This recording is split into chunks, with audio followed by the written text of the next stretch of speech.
Welcome to Manage to Engage, the podcast from clearandopen.com.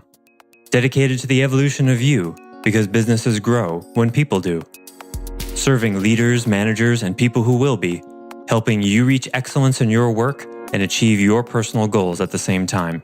Sign up for the free course at clearandopen.com. There's an identifying with it. That's part of my day. My day goes a certain way. Can you feel the interweavingness there? It's an over-identification with the substance. And implicit in that is that's who I am. Hi, it's Joseph, and thanks for tuning in to Manage to Engage, the podcast from clearandopen.com. Today we look at addiction and change through the lens of a morning cup of coffee. Most of us identify with certain habits and routines related to our addictions or cravings with an assumption that it's somehow part of us. We say things like, I'm a coffee person, and some people even say things like, I'm a busy person, or even, I'm a coffee person because I'm a busy person. Do you see how the self-identifications compound? We can have unhealthy relationships with anything, especially being busy.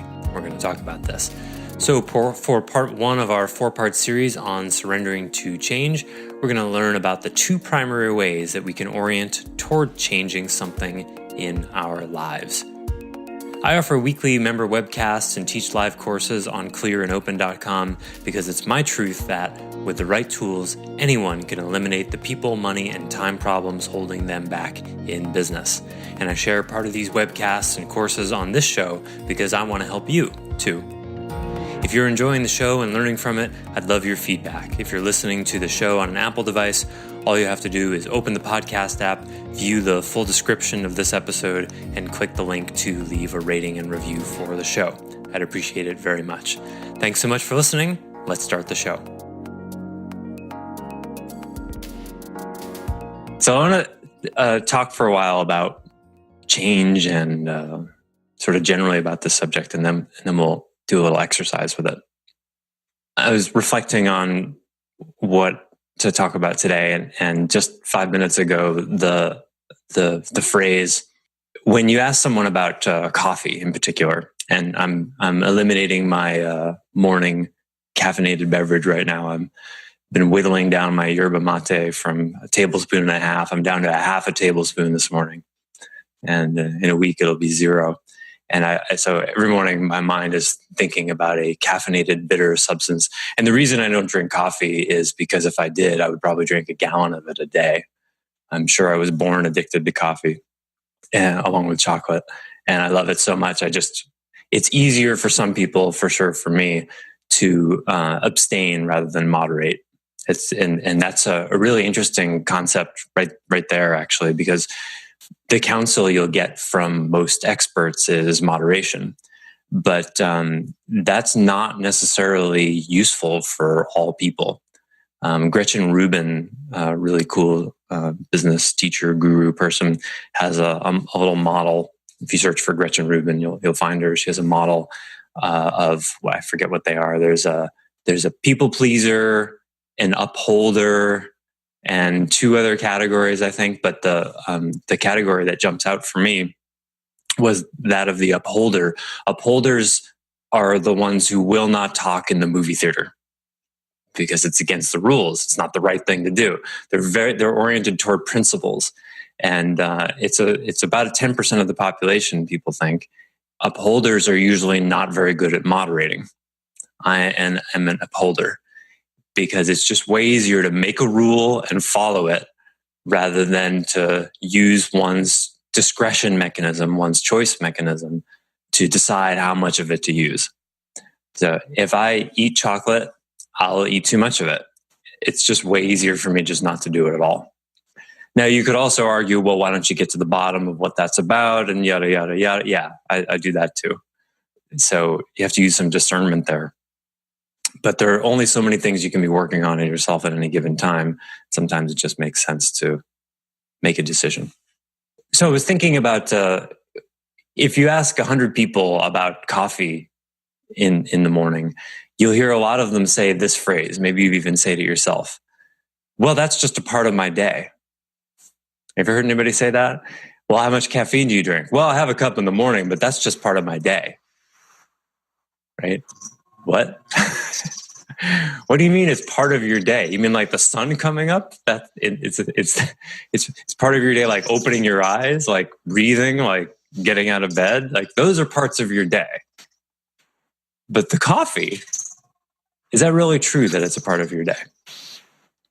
I've had to stop drinking coffee multiple times since about my mid-30s because I'll start having heart palpitations and ringing in my ears, all sorts of like highly unpleasant, worrisome things. Mm-hmm. And when I stop drinking coffee, even if I switch to green tea or something else, they all go away over, so my sleep improves. And so I'll quit drinking it for 9 months or a year, and then I'll come back to it slowly. Like, I'll just have decaf, and then I'll just have, and then slippery slope. That's when I'm totally back in the coffee cycle right now.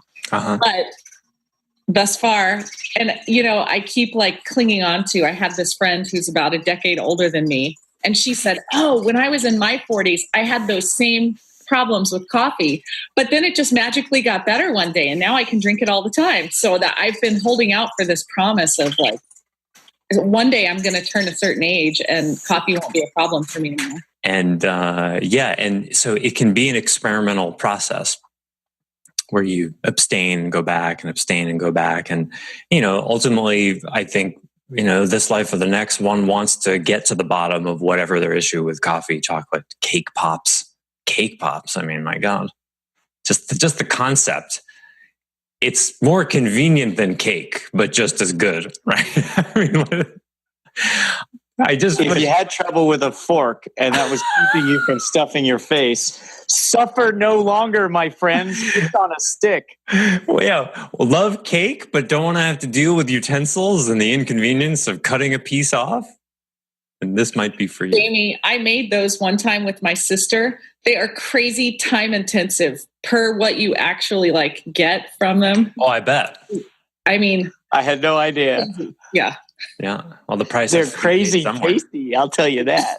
Yeah, because it's convenient for the consumer, so the inconvenience has to be paid somewhere by someone, right? Like sushi, very labor intensive. So back to I want to zoom in and explode like a diagram the idea of coffee as part of one's day, because in that phrase is really everything you need to know about addiction of any kind. It's all right there. Well, that's just part of my day. Not just in this dismissive tone, like, well, that's, nothing to see here. Pay no attention to the man behind the curtain, right? Nothing to see. Well, that's just part of my day. That's not caffeine. That's just the morning. Right? It's an absurd thing when you really think about it. It's just part of my day. It's just part of my day. How much do commercials play into that too? Because there's one that's been going around recently where this lady has this surprise party and it has to wait until after she's drank her cup of coffee before it can happen. Yeah, I mean, it's just part of my day wouldn't fly as an excuse unless there was group agreement about that. Right? And when there's group agreement about something, marketers are like, oh boy, let's jump on this assumption and sell stuff to people about it. It's, this is an important part of your day. Right? That's what I'm telling myself all the time. You agree? I was just saying that to my friend yesterday. It's an important part of my day, of my coffee. And they show how we have this image of like the person looking out the morning window with the coffee up to their face and they're kind of waking up, and like this is this romanticized image. There's probably 1,000 photos you can find of it on Google in just 5 seconds, right? And so worldwide, and if it's not coffee in much of South America, and in my household it's yerba mate, and if it's not yerba mate, it's cacao, or there's this tradition, a human tradition of a bitter, stimulating, warm substance that you drink in the morning, and it's part of your day. And then the heart palpitations start. And you go, man, I don't know if this is such a good part of my day, right? Or your doctor says, you know what? That part of your day that you're doing 10 times a day, maybe you need to back off. That part of your day that became a Coke around noon and a Red Bull at 2:30 and, the espresso after dinner. I don't know how people do that. I don't have the constitution. I'd be up all night. But some people are going to have like a full cup of coffee, like 120 milligrams of coffee after a meal and go to sleep an hour and a half later. Sometimes that's just a constitution thing. Sometimes that's because their caffeine tolerance is so incredibly high that it doesn't touch them anymore. So again, that's just part of my day. Implicit in that, I would argue, there's an identifying with it. That's part of my day. My day goes a certain way, and that's part of it. Can you feel the interweavingness there? It's an over-identification with the substance. And implicit in that is that's who I am. I am a coffee drinker. I am a mate drinker. I am a green tea drinker, whatever it is. I am that. Whatever that substance, behavior, beverage, food, whatever that is, when we have an addictive relationship to it, it's because there's an assumption already that it's part of us. It's not something we use anymore. It's something where the line between it and us is blurred. And I've found this surprisingly. I found this with overwhelm when I started teaching a lot about overwhelm 3-4 years ago. I've sort of ramped up and made it more and more a core part of what I teach. And what I find more and more is that people are over-identified with overwhelm. They literally do not know who they would be without it. Now, not everybody has that kind of relationship with busyness, but busyness, like anything, can be a drug. Just the same way not everybody's addicted to coffee, but a lot of people are. But so all of this is to say, let's say there are two primary ways that you can orient toward changing something. You can change something from the perspective of, I'm going to stay this person. I know who I am. And it's a static kind of thing. And I'm going to change this behavior, this habit, this thing.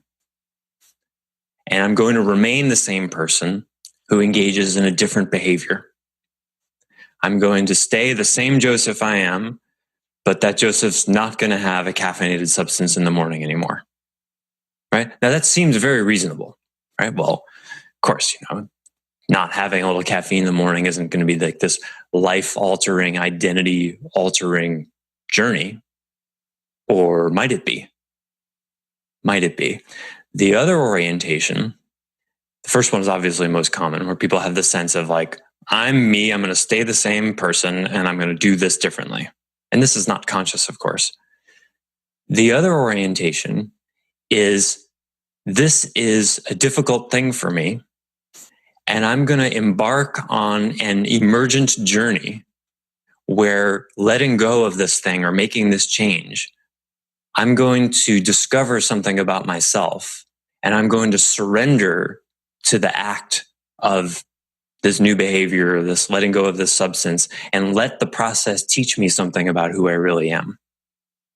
Now, the first method works for lots of things, but the deeper your over-identifying grip is on the thing, the more important the second attitude comes to bear.